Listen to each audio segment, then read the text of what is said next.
शांती. आज आहे 16/3/2024 ची मुरली. महावाक्य आहे, गोड मुलांनो, ज्ञानाचे डिपार्टमेंट वेगळे आहे, योगाचे वेगळे आहे. योगामुळे आत्मा सतोप्रधान बनते. योगासाठी एकांताची आवश्यकता आहे. प्रश्न आहे, निरंतर आठवणीमध्ये राहण्याचा आधार काय आहे? उत्तर आहे, तुमच्याकडे जे काही आहे ते सर्व विसरून जा. शरीराची देखील आठवण येऊ नये. सर्व ईश्वरीय सेवेमध्ये देऊन टाका. हीच आहे मेहनत. या त्यागामुळे आठवण कायमची राहू शकते. तुम्ही मुलांनी प्रेमाने बाबांची आठवण केली तर आठवणीने आठवण मिळेल. बाबा सुद्धा करंट देतील. करंटनेच आयुष्य वाढते. आत्मा कायमची निरोगी बनू शकते. ओम शांती. आता योग आणि ज्ञान या दोन गोष्टी आहेत. बाबांकडे हा खूप मोठा खजिना आहे जो मुलांना देतात. बाबांची जे खूप आठवण करतात त्यांना जास्त करंट मिळतो. कारण आठवणीने आठवण मिळते हा नियम आहे. कारण मुख्य आहे आठवण. असे नाही की भरपूर ज्ञान आहे याचा अर्थ आठवण करतात नाही. ज्ञानाचे डिपार्टमेंट वेगळे आहे. योगाचा विषय खूप मोठा आहे. ज्ञानाचा त्याच्यापेक्षा कमी आहे. योगामुळे आत्मा सतोप्रधान बनते कारण खूप आठवण करतात. आठवणीशिवाय सतोप्रधान बनणे अशक्य आहे. मुलेच पूर्ण दिवस बाबांची आठवण करत नाहीत तर बाबा देखील आठवण करणार नाहीत. मुले चांगल्या प्रकारे आठवण करतात तर बाबांची सुद्धा आठवणीला आठवण मिळते. बाबांना कशिश अर्थात आकर्षित करतात. हा देखील पूर्वनियोजित खेळ आहे जो चांगल्या प्रकारे समजून घ्यायचा आहे. आठवणीसाठी खूप एकांत पाहिजे. शेवटाला येणारे जे उच्च पद प्राप्त करतात त्याचा आधार देखील आठवण आहे. त्यांना आठवण खूप असते. आठवणीला आठवण मिळते. जेव्हा मुले खूप आठवण करतात तेव्हा बाबा देखील खूप आठवण करतात. ते आकर्षित करतात. म्हणतात ना, बाबा दया करा, कृपा करा.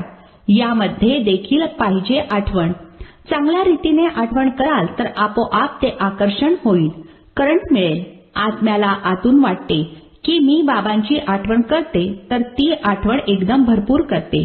ज्ञान आहे धन. आठवणीला मग आठवण मिळते ज्यामुळे निरोगी बनतात, पवित्र बनतात. इतकी शक्ती आहे जी साऱ्या विश्वाला पवित्र बनवते. म्हणून तर बोलावतात, बाबा येऊन पतितांना पावन बनवा. मनुष्य तर काहीही जाणत नाहीत, अशीच आळवणी करत राहतात आणि वेळ वाया घालवतात. बाबांना ओळखत नाहीत. भले 9 भक्ती अर्थात 9 प्रकारे भक्ती करतात. शिवाच्या मंदिरामध्ये जाऊन काशी कलवट खातात. मिळत तर काहीच नाही तरी देखील पुन्हा विकर्म व्हायला सुरू होतात. माया पटकन अडकवते. प्राप्ती काहीच नाही. आता तुम्ही जाणता पतित पावन बाबा आहेत. त्यांच्यावर कुर्बान गेले पाहिजे. ते समजतात शिव शंकर एक आहेत. हे सुद्धा अज्ञान आहे.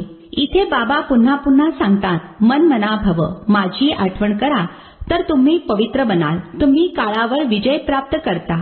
यासाठी तुम्ही जेवढे प्रयत्न कराल तेवढी माया देखील विघ्न आणेल. कारण माया समजते हे बाबांची आठवण करतील तर मला सोडून देतील. कारण जेव्हा तुम्ही माझे बनता तेव्हा सर्व काही सोडावे लागते. मित्र, नातेवाईक, धन दौलत इत्यादी कशाचीही आठवण येऊ नये. एक कथा आहे, काठी सुद्धा सोडा. सर्व गोष्टींपासून सोडवतात परंतु असे कधीही म्हणत नाही की शरीराची देखील आठवण करू नका.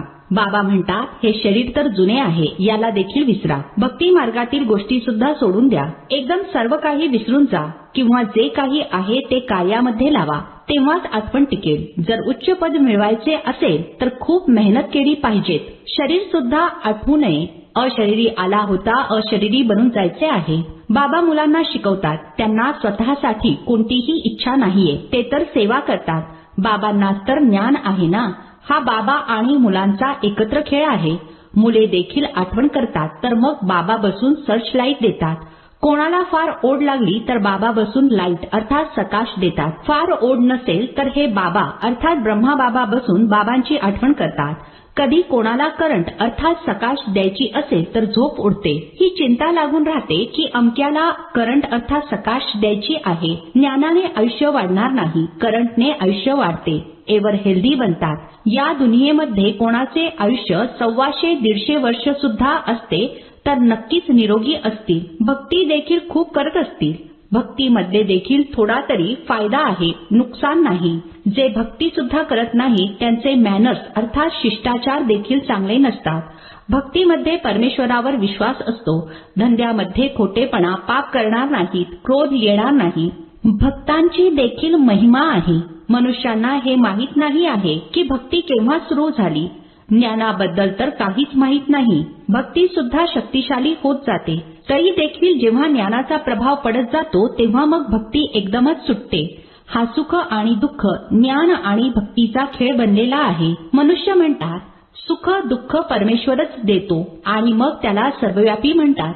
परंतु सुख आणि दुःख वेगवेगळी गोष्ट आहे. ड्रामाला न जाणल्या कारणाने काहीही समजत नाहीत. इतके सर्व आत्मे एक शरीर सोडून दुसरे घेतात हे तुम्हीच जाणता. असे म्हणणार नाही की सतयुगामध्ये तुम्ही देही अभिमानी असता. हे तर आता बाबा शिकवत आहेत की असे देही अभिमानी बना. स्वतःला आत्मा समजून बाबांची आठवण करायची आहे. पवित्र बनायचे आहे. तिथे तर आहेच पवित्र सुखधाम. सुखामध्ये कोणीही त्यांची आठवण करत नाही. ईश्वराची आठवण करतात दुःखामध्ये. बघा ड्रामा किती अद्भुत आहे. हा ड्रामा देखील तुम्ही नंबरवार जाणता. हे जे पॉइंट्स लिहिता ते देखील भाषण करते वेळी उजळणी करण्यासाठी डॉक्टर, वकील सुद्धा पॉइंट्स लिहून घेतात. आता तुम्हाला बाबांचे मत मिळाले आहे तर मग भाषण करते वेळी उजळणी सुद्धा केली पाहिजे. यांच्यामध्ये अर्थात ब्रह्मा बाबांमध्ये तर बाबांनी प्रवेश केला आहे. बाबा तुम्हाला समजावून सांगतात तेव्हा हे देखील ऐकतात. ब्रह्मा बाबा म्हणतात त्यांनी अर्थात शिवबाबांनी पॉइंट्स नाही सांगितले तर मी कसे काय तुम्हाला समजावून सांगणार बरे. बाबा अर्थात शिवबाबा म्हणतात हा अनेक जन्मांतील शेवटचा जन्म आहे. ब्रह्मा आणि विष्णूचे चित्र देखील आहे. तुम्ही राज्यामध्ये जाता परंतु क्रमवारीने जितकी आठवण करतात, धारणा करतात तितके पद प्राप्त करतात. बाबा म्हणतात गुह्य ते गुह्य गोष्टी ऐकवत आहे. तुम्ही नवे नवे पॉइंट्स लिहून घ्या. जुने पॉइंट्स उपयोगाला येणार नाहीत. भाषणानंतर मग लक्षात येईल की हा पॉइंट जर सांगितला असता तर चांगले लक्षात राहिले असते. तुम्ही सर्व ज्ञानाचे वक्ते आहात परंतु नंबरवार सर्वात चांगले महारथी आहेत. बाबांची अर्थात ब्रह्मा बाबांची गोष्ट वेगळी आहे. हे बाप दादा दोघे एकत्र आहेत. मम्मा सर्वात जास्त सुंदर समजावून सांगत असे. मुलांना संपूर्ण मम्माचा साक्षात्कार देखील होत असे. जिथे आवश्यक असेल तिथे बाबा देखील प्रवेश करून आपले काम करून घेत होते. या सर्व समजून घेण्याच्या गोष्टी आहेत.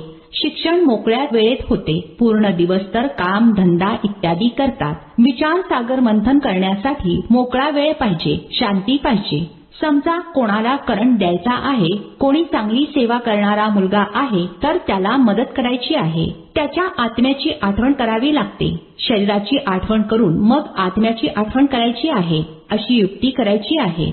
सर्व्हिसेबल अर्थात सेवाभावी मुलाला त्रास असेल तर त्याला मदत करायची आहे. बाबांची आठवण करायची आहे आणि मग स्वतःला देखील आत्मा समजून थोडे बहुत त्याच्या आत्म्याला देखील आठवायचे आहे. हे जसे सर्चलाईट देणे आहे असे नाही फक्त एका जागी बसून आठवण करायची आहे. चालता फिरता भोजन करताना सुद्धा बाबांची आठवण करा. दुसऱ्याला करंट द्यायचा असेल तर मग रात्री सुद्धा जागे राहून द्या.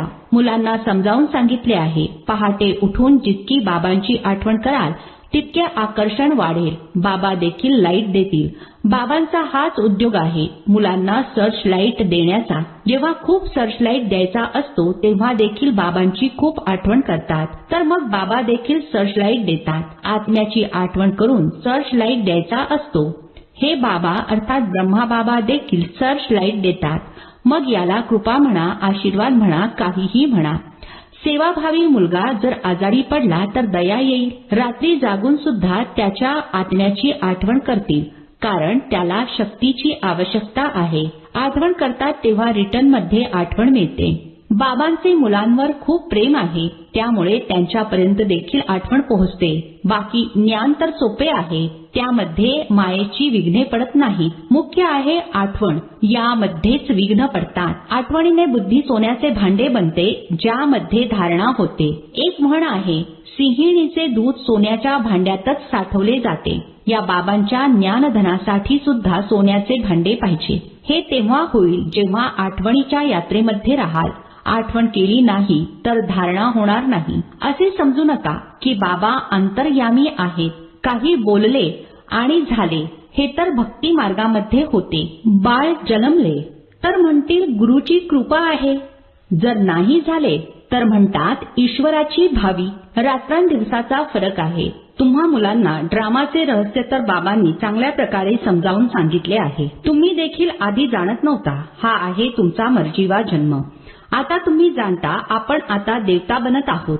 तुम्ही या विषयावर समजावून सांगू शकता की या लक्ष्मीनारायणाला राज्य कसे मिळाले, मग कसे गमावले. सगळा इतिहास भूगोल आम्ही तुम्हाला समजावून सांगतो. हे ब्रह्मा देखील म्हणतात, मी लक्ष्मीनारायणाची पूजा करत होतो, गीता वाचत होतो. बाबांनी जेव्हा प्रवेश केला तेव्हा सर्व काही सोडले. साक्षात्कार झाला. बाबांनी सांगितले, माझी आठवण कर तर विकर्म विनाश होतील. यासाठी गीता इत्यादी वाचण्याची गरज नाही. बाबा यांच्यामध्ये अर्थात ब्रह्मा बाबांमध्ये बसले आहेत. सगळ्यातून मुक्त केले. त्यानंतर मग शिवाचे दर्शन घेण्यासाठी कधीही मंदिरात गेले नाहीत. भक्तीच्या गोष्टी एकदम नाहीशा झाल्या. रचता आणि रचनेच्या आदी मध्य अंताचे हे ज्ञान बुद्धीमध्ये आले. बाबांना जाणल्यामुळे तुम्हाला सर्व काही समजून येते. तुम्ही असे अप्रतिम टॉपिक लिहा ज्यामुळे लोक आश्चर्यचकित होतील आणि ऐकण्यासाठी पळत येतील. मंदिरामध्ये जाऊन कोणालाही विचारा. जेव्हा हे लक्ष्मीनारायण विश्वाचे मालक होते तेव्हा दुसरा कोणताही धर्म नव्हता. भारतच होता. मग तुम्ही सतयुगाला लाखो वर्षांचे कसे काय म्हणता. जेव्हा म्हणता क्राइस्टच्या 3000 वर्ष आधी स्वर्ग होता, मग लाखो वर्ष कशी झाली. लाखो वर्षांमध्ये मनुष्य तर अगणित मच्छरांसारखे होती. थोडीशी जरी गोष्ट सांगाल तरी देखील चकित होती. परंतु जे या कुळाचे असतील त्यांच्या बुद्धीमध्ये हे ज्ञान बसेल. नाहीतर म्हणतील ब्रह्माकुमारींचे ज्ञान अद्भुत आहे. हे समजण्याची बुद्धी पाहिजे. मुख्य गोष्ट आहे आठवणीची. पती पत्नी एकमेकांची आठवण करतात. ही आत्मा आठवण करते परमात्म्याची. यावेळी सर्व रोगी आहेत. आता निरोगी बनायचे आहे. हा देखील विषय ठेवा. सांगा, तुम्ही हे जे वारंवार आजारी पडता त्यावर आम्ही तुम्हाला अशी काही संजीवनी बूटी देऊ ज्याने तुम्ही कधीही आजारी पडणार नाही. जर आमचे औषध चांगल्या प्रकारे वापरले तर. किती स्वस्त औषध आहे. 21 पिढ्या सतयुग त्रेतायुगापर्यंत आजारी पडणार नाही. तो आहेच स्वर्ग. अशा प्रकारचे मुद्दे लिहून ठेवा. तुम्हा सर्व सर्जनांपेक्षाही मोठा अविनाशी सर्जन तुम्हाला असे औषध देतील ज्याने तुम्ही भविष्य 21 जन्मांमध्ये आजारी पडणार नाही. आता आहे संगम. अशा गोष्टी ऐकून लोक खुश होतील. स्वयं भगवान देखील म्हणतात, मी अविनाशी सर्जन आहे. आठवण देखील करतात, हे पतित पावन अविनाशी सर्जन या. आता मी आलो आहे. तुम्ही सर्वांना समजावून सांगत रहा. सरते शेवटी सर्वांना समजेल नक्की. बाबा युक्त्या सांगत राहतात. अच्छा, गोड गोड खूप खूप वर्षांनंतर भेटलेल्या मुलांप्रती मात पिता बापदादांची प्रेमपूर्वक आठवण आणि सुप्रभात. आत्मिक पित्याचा आत्मिक मुलांना नमस्ते. आम्हा आत्मिक मुलांचा आत्मिक पित्याला नमस्ते. धारणेसाठी मुख्य सारांश. पहिला पॉइंट आहे, बाबांकडून सर्चलाईट घेण्यासाठी पहाटे उठून बाबांच्या आठवणीमध्ये बसायचे आहे.